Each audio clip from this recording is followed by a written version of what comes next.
Assalamualaikum warahmatullahi wabarakatuh.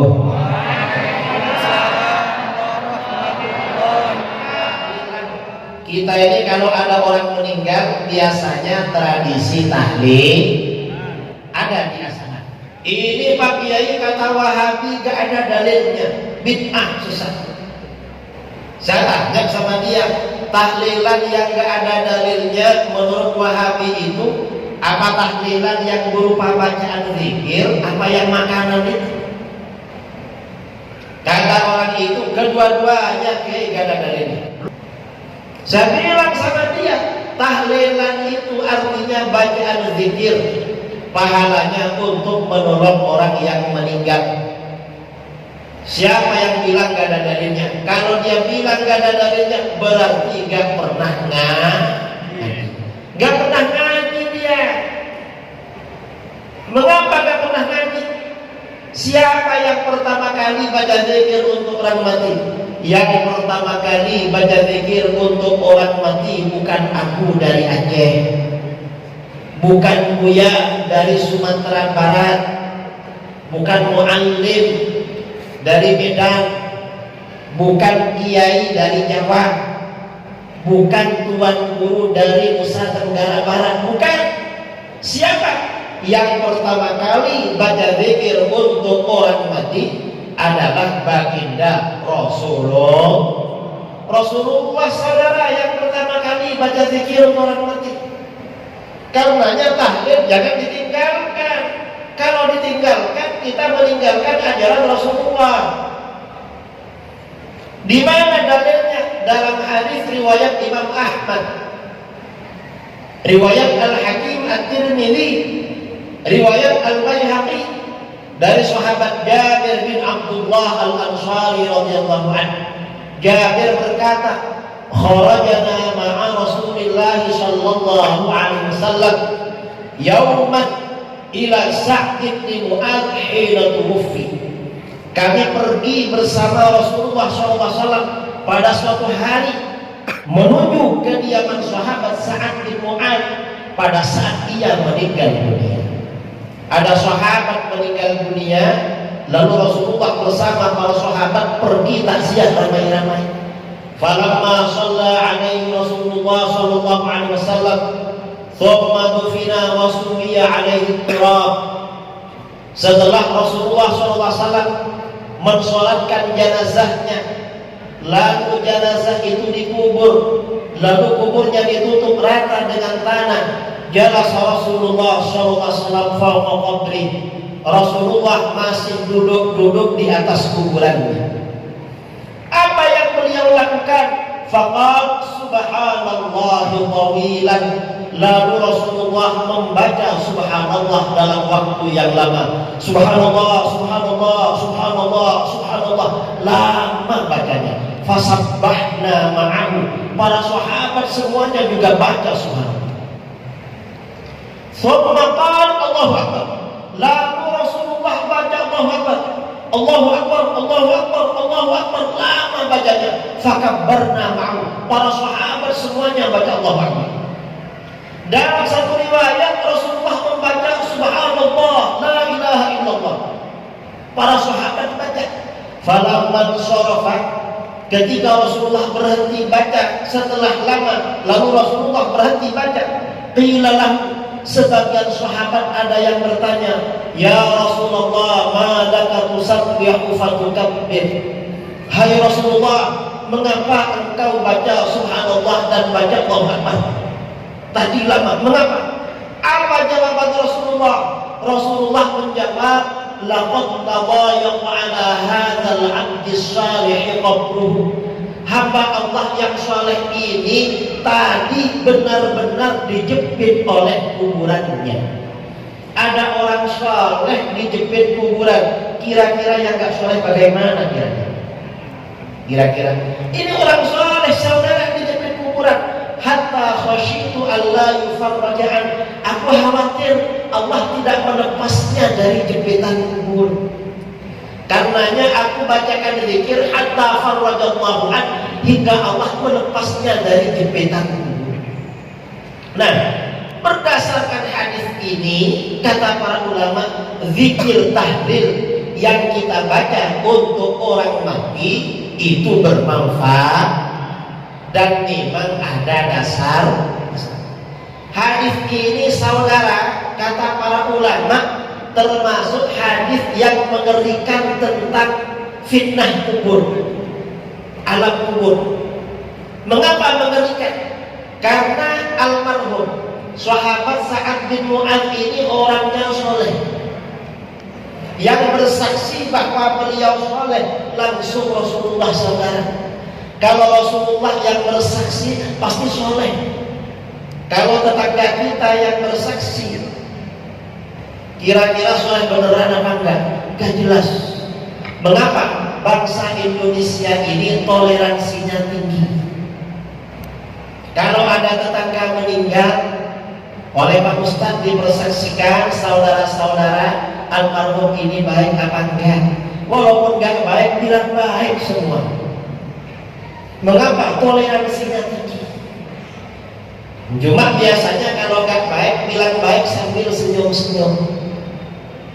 Ditanya kenapa senyum? Ya kita tahulah almarhum, tapi kita gak enak sama keluarga. Ini yang bersaksi orang soleh Rasulullah, yang mensolatkan juga Rasulullah saudara. Saksinya Rasulullah, yang mensolatkan juga Rasulullah, dijepit oleh alam kubur. Kira-kira kita bagaimana? Terus gak mau dibacakan tahlil. Karenanya tahlil itu saudara yang afdal, yang bagus dibaca di kuburan. Setelah pemakaman dibacakan talqin, baca doa, lalu tahlil ramai-ramai. Mengapa tahlil ramai-ramai? Agar kalau almarhum dijepit oleh malaikat munkar nakir, dijepit alam kubur, segera dilepas. Karena malaikat ini bisa didemo dengan baca zikir. Pakai zikir, Pak. Cuma biasanya ya kalau di Jawa tahlilnya bukan di kuburan, tapi di rumah duka malam-malam. Kalau di sini tahlilnya di kuburan apa di rumah duka? Di rumah duka. Jam berapa tahlilnya? Jam 8. Setelah isya ya, setelah isya ini sekitar jam 8. Kalau almarhum dikubur jam 9 pagi, tahlilnya jam 8, berarti menunggu bantuan 11 jam. Kira-kira kalau saudara terjepit di kebun, menunggu bantuan 3 jam, kira-kira lama apa sebentar? Lah, ini 11 jam saudara. Anaknya gak ada yang baca Quran di kuburan ayahnya, malah bertengkar soal warisan. Nah, ini artinya apa? Tahlil itu ada dalilnya saudara. Jangan dibilang gak ada dalilnya. Ini yang tahlil. Kemudian sedekah makan, kenduri, apa namanya di sini kenduri? Hah? Makanan. Hah? Ya kenduri juga ya, kata yang Jawa. Entah kata yang Melayu apa. Kenduri juga. Nah, kenduri ini ada dalilnya saudara. Mengapa ada dalilnya? Imam Nawawi dalam kitab Riyadhus Shalihin menulis bab berjudul As-Shadaqah 'anil Mayyit, anjuran sedekah untuk orang mati. Jadi kalau ada keluarga meninggal, keluarganya dianjurkan sedekah. Mengapa? Dasarnya mana? Dalam hadis riwayat Bukhari Muslim dari Aisyah radhiyallahu anha, anna rajulan atan Nabiy sallallahu alaihi wasallam faqala, seorang laki-laki datang kepada Nabi sallallahu alaihi wasallam. Lalu laki-laki tersebut bertanya, "Ya Rasulullah, inna ummi uftulitat nafsaha wa lam tusib." Hai Rasulullah, sesungguhnya ibuku tiba-tiba meninggal dunia dan tidak sempat berwasiat. Meninggalnya mendadak, tapi bukan karena COVID. Dulu COVID gak ada.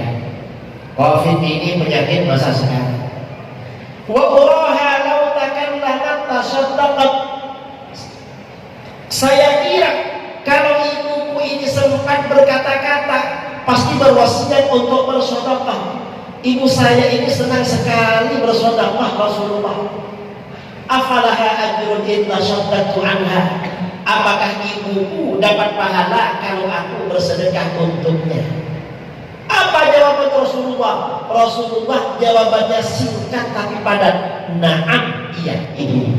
Artinya apa? Sedekah untuk orang mati itu sampai.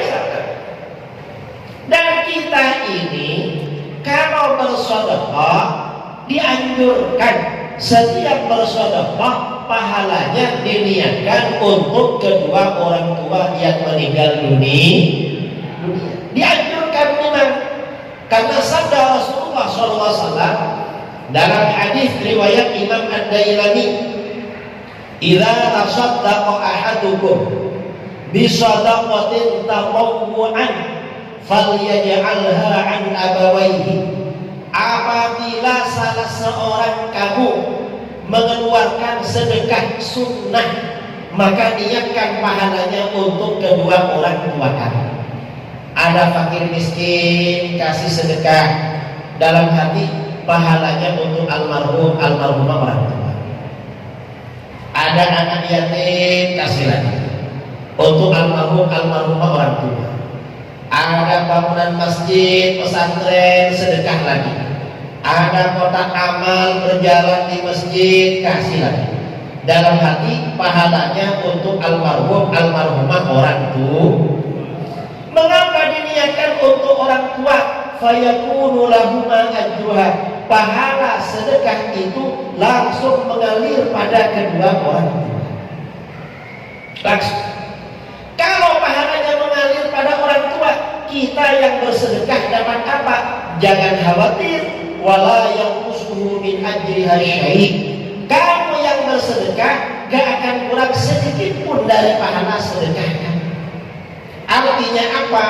Kalau sedekah kita diniatkan untuk orang tua kita dapat pahalanya secara langsung dan penuh. Yang bersedekah pahalanya juga gak kurang. Tapi kalau kita sedekah gak diniatkan untuk orang tua kita gak dapat pahala kita tidak bertambah. Jadi memang dianjurkan sedekah untuk orang tua. Begitu dalil-dalil seperti ini bahwa sedekah untuk orang mati itu sampai disebarkan oleh guru-guru kita, ceramah di mana-mana. Apa kata Wahabi? Ada Wahabi dari Malaysia kirim video. Apa videonya? Kata dia, gak apa-apa sedekah untuk orang mati. Loh, katanya kemarin sesat, sekarang gak apa-apa. Loh, gak apa-apa, gak apa-apa. Cuma, udah pakai cuma. Apa katanya? Kalau mau sedekah untuk orang mati, jangan pakai kenduri, jangan pakai makan, jangan pakai minum. Pakai apa? Sedekah untuk orang mati, bangun masjid, bangun surau, suruh bangun masjid, saudara. Kalau setiap ada orang mati bangun masjid, kira-kira negeri kita jadi negeri apa? Berapa juta masjid di negeri kita? Kalau bangun masjid, dan gak semua orang mampu bangun gak semuanya. Nah, dan para ulama kita melegalisir, merekomendasikan kenduri.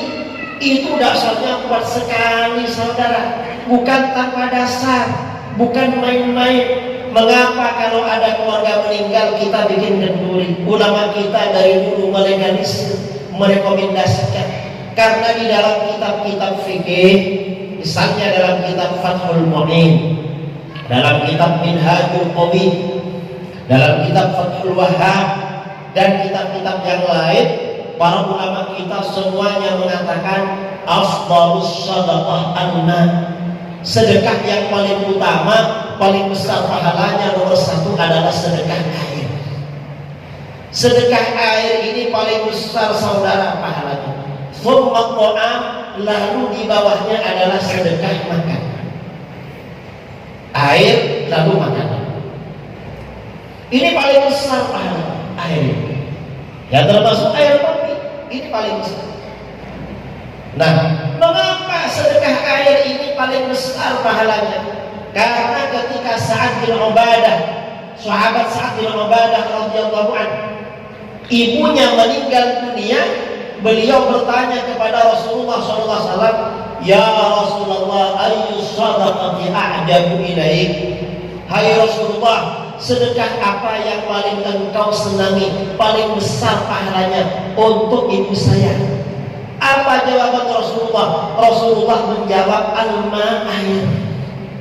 Air ini paling besar pahalanya, saudara. Mengapa paling besar? Air ini paling banyak dibutuhkan. Oh, kita ini bangun tidur biasanya minum